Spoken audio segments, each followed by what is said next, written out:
मीरा की पदावली के अंतर्गत हमने उनकी विभिन्न विरह अनुभूतियों को पढ़ा और समझा विभिन्न पदों के माध्यम से। आपने देखा कि मीरा की जो भक्ति है उसमें अनन्यता है, आत्मसमर्पण है जो अन्यत्र दुर्लभ है। मीरा के अधिकांश पद जो है विरह निवेदन के पद हैं। विनय भावना के पद भी उनकी पदावली में हमें देखने को मिलते हैं और उनके जो विरह निवेदन के पद हैं वो मीरा की भक्ति भावना के प्राण हैं। कृष्ण से उनका अटल प्रेम है। मीरा के प्रभु गिरधर नागर प्रभु अविनाशी हैं। इस प्रकार से मीरा के पदों में हमें विभिन्न भावों की छवियाँ दिखाई देती है। प्रकृति को मीरा ने अपने भावों के आलंबन के रूप में चित्रित किया है, जैसे घनघोर घटाएं, घोर वर्षा, चातक पुकार आदि। ये सभी हमें उनके पदों में दिखाई देते हैं। आज हम इसी प्रकार विरह वेदना और एक आत्मनिवेदन का पद हम पढ़ेंगे। मारो जन्म जन्म रो साथी, थाने ना बिसराया दिन राती, था देखा बिन कल न पड़त, जाने मारी छाती, ऊंचा चढ़ पंथ निहार्या, कलप कलप अखियाँ राती, वो सागर जग बंधन झूठा, झूठा कुलरा न्याती, पल पल थारो रूप निहारो, निरक निरक मधमाती, मीरा के प्रभु गिरधर नागर, हरि चरण चित राती। देखिए वो कहती है कि हे कृष्ण, तुम तो मेरे जन्म जन्म के साथी हो, इसलिए मैं तुम्हें किसी भी समय भूलती नहीं हूँ। और मेरा था देखा बिन कल न पड़त, तुमको देखे बिना मुझे एक पल भी चैन नहीं पड़ता, जाने मारी छाती, ये मेरा हृदय जानता है। मेरा दिल इस बात को जानता है कि तुम्हें देखे बिना मुझे एक भी पल चैन नहीं मिलता है। मैंने तुम्हारी प्रतीक्षा में आतुरता के कारण ऊंचे चढ़ चढ़ करके तुम्हारा रास्ता देखा है, पंथ निहारा है, और तुम्हारे विरह में रो रो करके मेरी आंखें लाल हो गई हैं। कलप कलप कर रो रो करके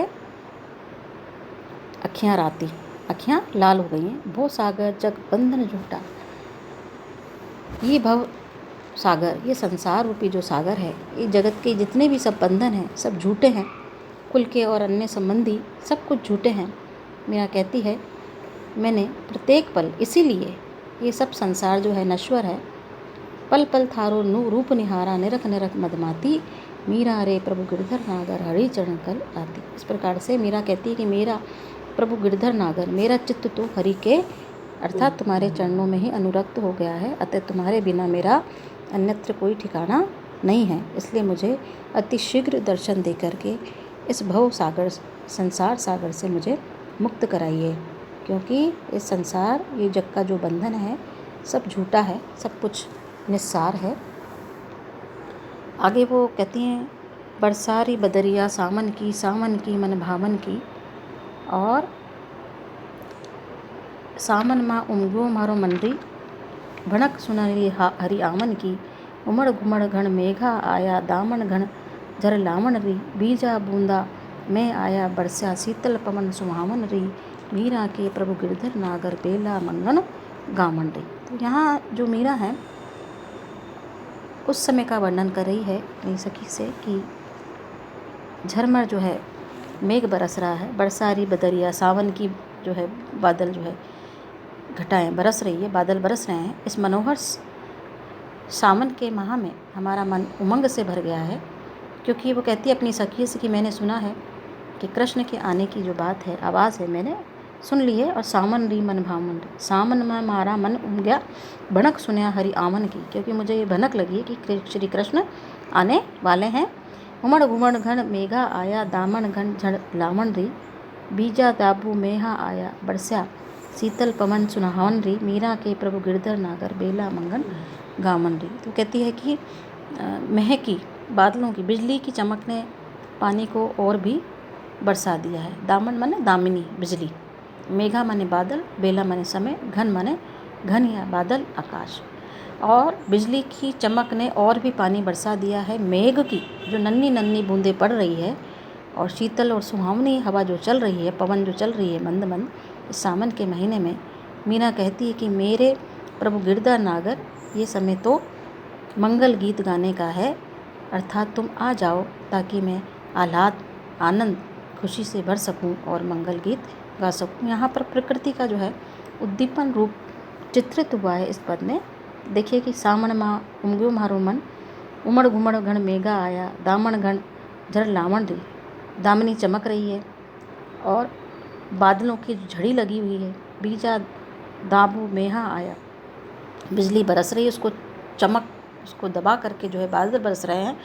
और मेघा आया बरस्या शीतल पवन सुहावन री, और हवा मंद मंद जो है पवन चल रही है। और ये मंगल गीत गाने की जो है बेला है, सावन का महीना है और बड़ा सुहावना, जिसमें कि विरहणी जो है मीरा जो है श्री कृष्ण के आने की बाट जो रही है और कहती है कि आप आकर के मुझे इस जो है आनंद की अनुभूति का एहसास मुझे हो, इसलिए तुम शीघ्र आकर है गिरधर नागर प्रभु, ये समय मंगल गीत गाने का है, अर्थात तुम आ जाओ ताकि मैं प्रसन्नता से भरकर मंगल गीत गा सकूं।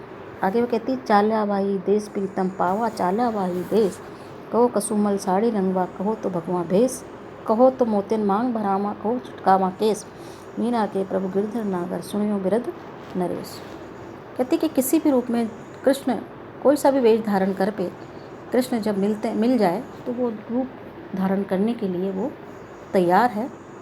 चाल्या तो अपने मन से कहती है कि हे मन, उस देश तू चल जहाँ पर उसका प्रियतम बसता है, उसको मैं पा सकूँ। हे प्रियतम, अगर चाहो तो मैं कुसुम के रंग की साड़ी पहन लूँ, कहो कुसुमल साड़ी रघो तो भगवा वेश, या तो मैं भगवा वस्त्र धारण कर लूँ या कुसुमल रंग की जो मैं साड़ी धारण करूँ लाल रंग की। तुम कहो तो मोतियों से मैं मांग भरूं, कहो चटकावा, और कहो तो अपने बालों को बिखेर लूं। मीरा के प्रभु गिरधर नागर सुनियो विरध नरेश। मीरा कहती कि हे प्रभु, हे गिरधर नागर, तुम मेरे हो और हे प्रियतम मेरा यश सुन लीजिए। और वो खुद तो निश्चय नहीं कर पा रही क्योंकि उसको प्रिय से मिलने की इतनी जो है उतावला है, पन उसके भीतर समाहित हो गया है कि उसको ये समझ नहीं आ रहा है कि कौन सा वेश उसके आराध्य कृष्ण को लुभा सकेगा। कुसुमल वेश धारण करे या भगवा वेश के वस्त्र पहने, मोतियों से मांग भरे या बालों को बिखराएं, किस रूप में उसका जो सांवरा है प्रभावित होगा और उसे आकर के शीघ्र जो है दर्शन देगा, वो समझ नहीं पा रही है। कहती कि तुम शीघ्र आकर के मेरी विरह वेदना को जो है दूर करो हे कृष्ण, और अति शीघ्र आकर के उसको कहती है कि दर्शन दो, क्योंकि उसका जो मन है वो अत्यंत व्याकुल है। आगे आवत मोरी गलियन में गिरधारी, मैं तो छुप गई लाज की मारी, कुसुमल पाग केसरिया जामा, ऊपर फूल हजारी, मुकुट ऊपर छत्र बिराजे, कुंडल की छवि न्यारी, केसर चीर दराई को लेंगो, ऊपर अंगिया भारी, आवत देख किशन मुरारी, छिप गई राधा प्यारी, मोर मुकुट मनोहर सोहे, नतनी की छवि न्यारी। कहती है मीरा कि जब मैंने अपनी गली में आते हुए कृष्ण मुरारी को देखा तो मैं शर्म से छिप गई। अब यहाँ दो प्रसंग हैं, एक तो कृष्ण और राधा का कि राधा ने कृष्ण को देखा, और यहाँ वो उस अनुभूति को जो है मीरा यहाँ प्रस्तुत कर रही है कि राधा ने क्या किया हुआ है।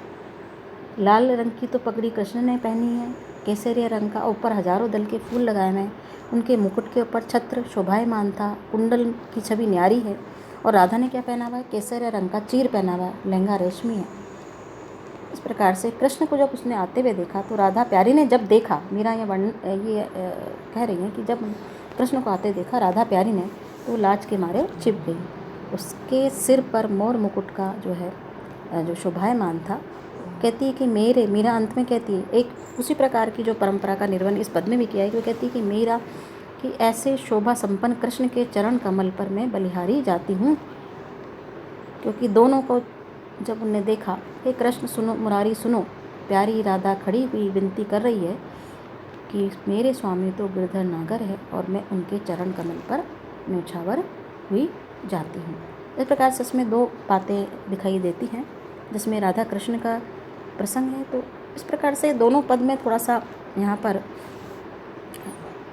कि भाई ऊपर के पद जो है राधा कृष्ण से कह रही है, कृष्ण राधा से, और उस अनुभूति को मीरा